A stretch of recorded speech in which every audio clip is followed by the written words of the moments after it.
오늘은 바로의 꿈을 풀고 총리가 된 요셉. 바로의 꿈을 풀고 총리가 된 요셉, 이런 제목으로 말씀을 상고합니다. 하나님께서 지금 요셉을 계속 섭리하고 계시죠. 이것이 바로 하나님의 어떤 목적을 가지셨기 때문에 이렇게 방향을 잡아 나가는 겁니다. 우리 사람들 모두가 다 하나님 섭리로 살아가는데, 마치 어린 아기를 낳아서 키우면서 부모가 이 자녀가 장차 어떻게 살면 좋을까 이렇게 계획한 게 있잖아요. 그러면 그 자녀를 그렇게 양육시켜 갈 겁니다. 그런데 부모의 뜻을 잘 따라서 가는 자녀들은 점점 그렇게 만들어져 가요. 근데 웬일인지 고집이 세고 뭔가 인격적인 그런 좀 틀어진 게 있는 아이들은 계속 엇나가잖아요. 반대로 나가잖아요. 똑같이 같은 집에서 자식들을 길러도 결과가 되는 일이 달라요. 하나님도 똑같아요. 우리가 다 자유의지가 있기 때문에 결국 선택은 우리가 하는 거예요. 그러나 하나님이 바르게 선택할 수 있도록 유도해 가시는 거란 말이에요. 그걸 잘 깨닫고 듣는 자녀는 되는 거고, 똑같이 들었어도 자기 고집이 강하고 선택을 엉뚱한데 계속 하는 애들은 어쩔 수가 없는 거예요. 그러니까 다 우리가 책임이 있고, 또 하나님이 그렇게 선하고 또 의롭고 거룩하게 이끌어 가셔도 사람이 그거 거절하면 할 수가 없는 겁니다. 그런데 요셉처럼 이렇게 하나님 섭리에 100% 맞아 떨어지는 사람이 없어요. 한 번도 비껴나가질 않아요. 복을 주든 고난을 주든, 또 그가 어떤 그 하나님의 신령한 그러한 그 꿈과 이런 해몽을 주든 다 하나님 뜻대로만 사용하니까 결국 17살에 그가 종이 돼서 이집트에 가서 팔렸는데 17년 만에 30세가 돼가지고 결국 총리가 되잖아요. 이게 하나님 섭리가 100% 이제 이루어진 거란 말이에요. 오늘 본문에서 57절이라는 긴 절이 있지만 이렇게 함축해 보면 하나님의 섭리에 세 가지 순종이 있었다는 거예요. 첫째, 1절부터 8절에 보면 바로에게 꿈을 꾸게 하셨다는 것입니다. 역시 요셉은 꿈의 사람이에요. 어려서부터 하나님이 꿈으로 그의 미래를 계시했는데 그는 그 꿈을 자기의 그 하나님이 주신 그 계획임을 깨닫고 순종하면서 그대로 살아갑니다. 그런데 드디어 이제 그 바로라고 하는 그 당시에 온 세계를 움직일 수 있는 권력자에게 하나님 꿈을 주시고 그걸 풀게 하심으로 하루아침에 요셉이 등극을 하게 되는 거예요. 이처럼 하나님께서 이 바로를 만날 때까지 이렇게 섭리하시잖아요. 보디발의 집으로 종으로 팔려가는. 왜?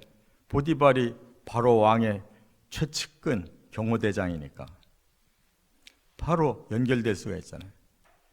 또 그 아내의 그 음모로 감옥 들어가지만 그 감옥은 왕실 감옥이니까 또 그 바로의 신하들 중에 죄지면 그리로 들어오니까 이 바로 왕실로 연결이 될 수가 있잖아요. 또 이렇게 바로가 요셉을 필요로 할 수밖에 없는 그런 미래를 여는 꿈을 바로에게 줬단 말이에요. 그래서 그 꿈이 뭐냐? 이제 두 번의 꿈을 꾸게 되는데, 이 하나는 암소 꿈이고 하나는 이삭 꿈을 꿔요. 이 두 번의 꿈은 하나님이 그렇게 앞으로 이 미래를 그런 일이 일어나게 하겠다는 거예요. 두 번은 반드시라는 뜻이에요. 그래서 암소가 꿈에 보였는데 아주 아름답고 살진 7마리 암소가 보인 거예요. 그런데 그 뒤를 따라서 또 다른 암소가 나타났어요. 정반대로 아주 흉하고 파리한 7암소가 나왔는데 앞에 있는 그 살진 아름답고 살진 7마리 암소를 그냥 다 먹어치우더라는 거예요. 흉하고 파리한 7암소가. 이게 도대체 무슨 뜻이겠냐고요. 알아낼 사람이 없는 거예요. 또 다시 또 꿈을 꿨는데 이번에는 이삭이 보이는데 무성하고 충실한 7 이삭이 딱 보인 거예요. 이삭이 잘 자라서 그 결실을 하면은 이렇게 많은 곡식들이 쭉 늘어지고 너무나 보기에도 탐스럽잖아요. 그런데 그 뒤를 이어서 바로 가늘고 동풍에 마른 7 이삭이 또 보였다는 거예요. 그런데 그 형편없는 이삭이 그 충실한 이삭을 다 먹어버리더라는 거예요. 이게 무슨 뜻이겠냐고. 우리는 다 성경을 통해서 알으니까 그거 바로 이해가 되고 풀 수 있지만 이걸 전혀 모르는 상황에서 요 2가지 상황을 딱 보여줄 때 이걸 어떻게 알아내냐고.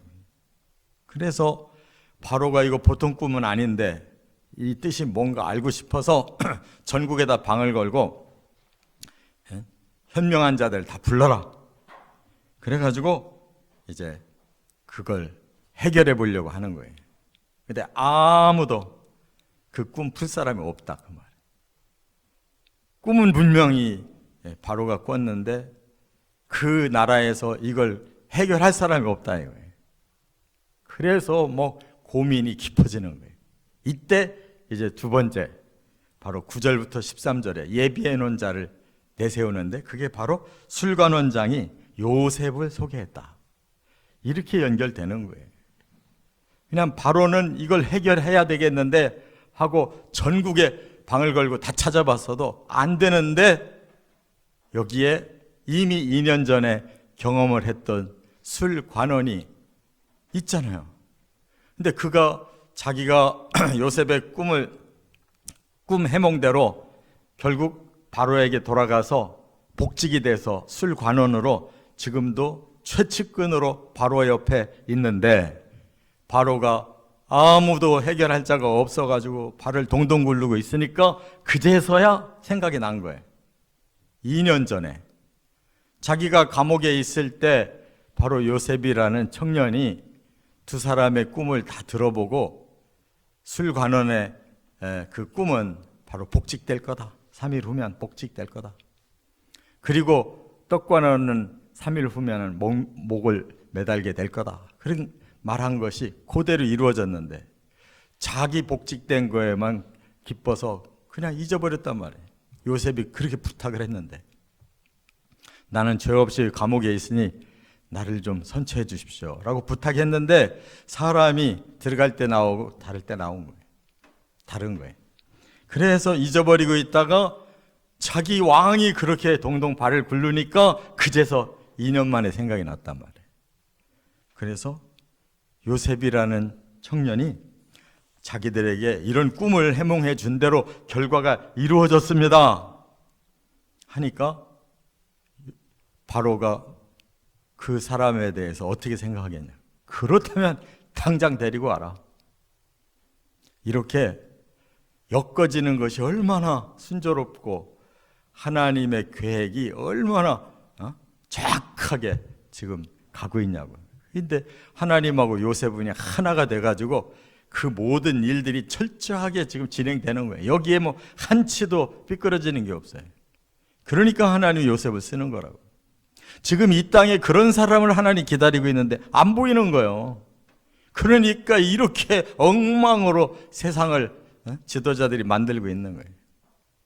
요셉과 같이 사심 없고 똑똑하고 하나님의 계시에 능한 사람이 있어야 이 세상이 질서가 잡힌단 말이에요.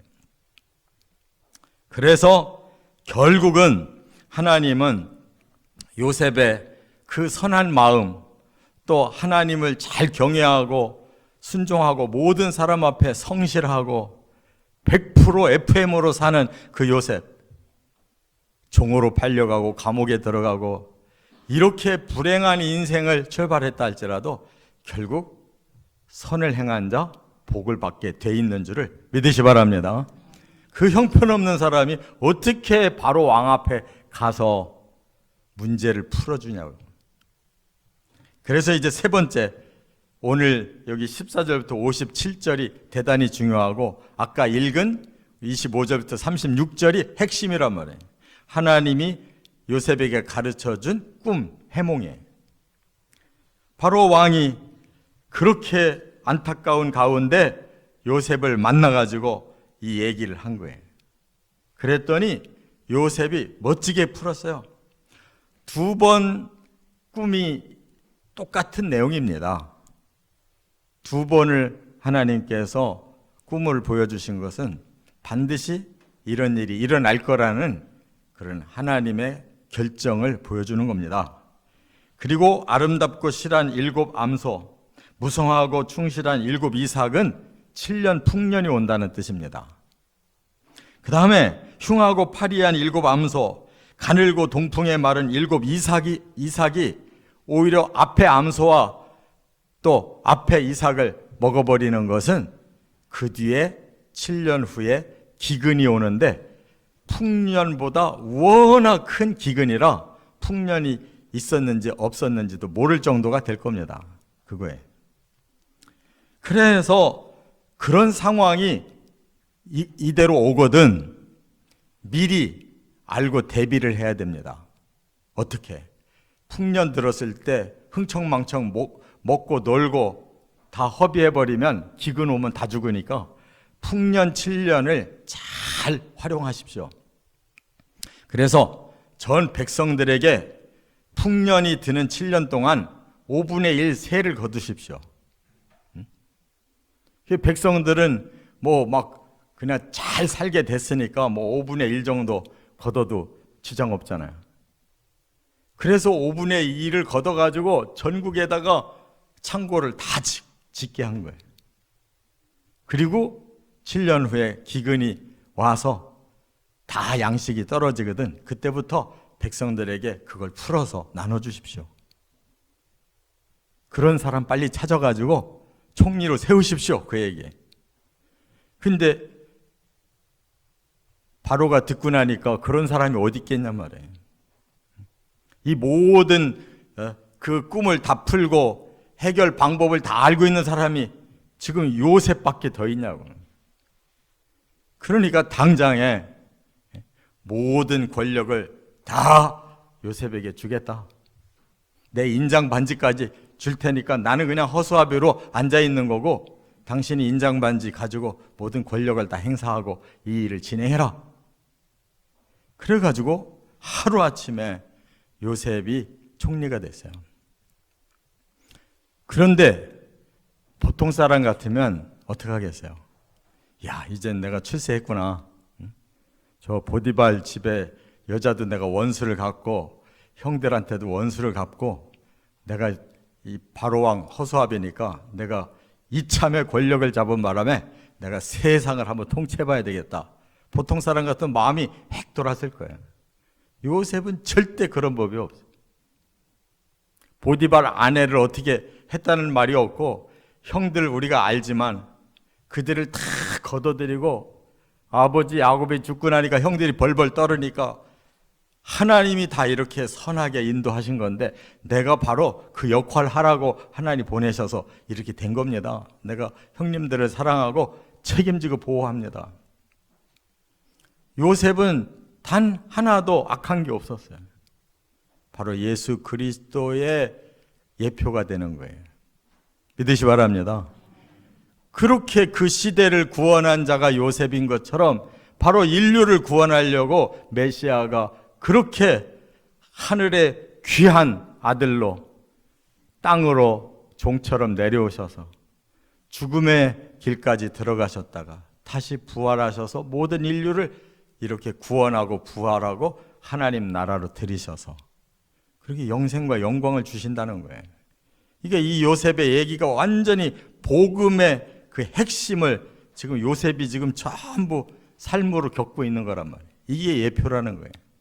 이거를 성경에서 깨달으라고 그렇게 창세기부터 계시록까지 수없는 말씀을 계속 구원론을 반복하고 있는데 사람들이 못 알아듣는 거예요. 거기서 엉뚱하게 아우 내가 어떻게 해야 복 받나 이런 것만 생각하고 있는 거예요. 이 땅이 아니라 하나님의 나라를 하나님께서 우리에게 주셔서 영생과 영광을 누리게 하시려고 하는데 이 비전을 못 깨닫고 엉뚱한 것만 창세기부터 계시록까지 찾고 있으니까 구원이 없는 거란 말이에요. 진짜 알아듣는 사람들만 이 말씀을 깨닫으면은 100% 구원받을 거예요. 수도 없는 사람들이 지금 구원의 기쁨으로 살 거라고. 할렐루야! 이게 답답한 일이란 말이에요. 그러니까 세상 사람들은 요셉처럼 어떻게 하면은 뭔가 능력 가지고 뭔가 문제를 팍팍 풀고 그냥 떼돈 벌을까 이런 생각만 하니까 이게 하나님하고 핀트가 맞냐고. 이렇게 엉망으로 생각을 하고 있는 사람들한테 이 복음 아무리 가르쳐줘도 그 사람들의 초점이 여기다 맞추지 저기다 맞추지를 않으니까 해결이 안 된다 그 말이에요. 그래서 요셉이 들어서서 완벽하게 해결해가지고 이집트 국민들을 다 구원시키고 여기 보니까 각국 나라가 또 다 백성들이 와서 구원받았고 가장 중요한 거 바로 가나안 땅에 있는 야곱의 가족 남자 70이 나중에 내려가잖아요. 야곱의 가족들이 다 구원받고 400년 땅에 400년 동안 고센 땅을 해서 보장을 해줘가지고 요셉 때문에 그래서 민족이 된 거라고. 때가 되니까 하나님 구원시켜야 되니까 바로 왕이 박해를 해가지고 출애굽을 해서 가나안 땅 예비해 놓은 거 정복하고 그 가나안 땅에 하나님 나라를 세우겠다고 선민을 불러들인 거란 말이에요. 그래서 가장 근접하게 하나님 뜻을 이룬 자가 다윗이란 말이에요. 다윗 이후로 나라가 망해버리잖아요. 그러니까 다윗을 통해 예수가 오셔서 그렇게 구원하지 않으면 이 세상은 망한단 말이에요. 아브라함과 다윗과 예수 그리스도로 이어지는 이 구원자를 우리가 이렇게 만나야 제대로 구원이 이 땅에 이루어지는 거란 말이에요. 할렐루야! 얼마나 하나님의 말씀이 일목요연하냐고. 여기에 한 토막이라도 엉뚱한 말씀이 있냐고. 말씀에 집중하시기 바랍니다. 여기서 하나님의 계획을 발견하고 여기에 요셉처럼 100% 순종해 가시기를 주의 이름으로 축원합니다.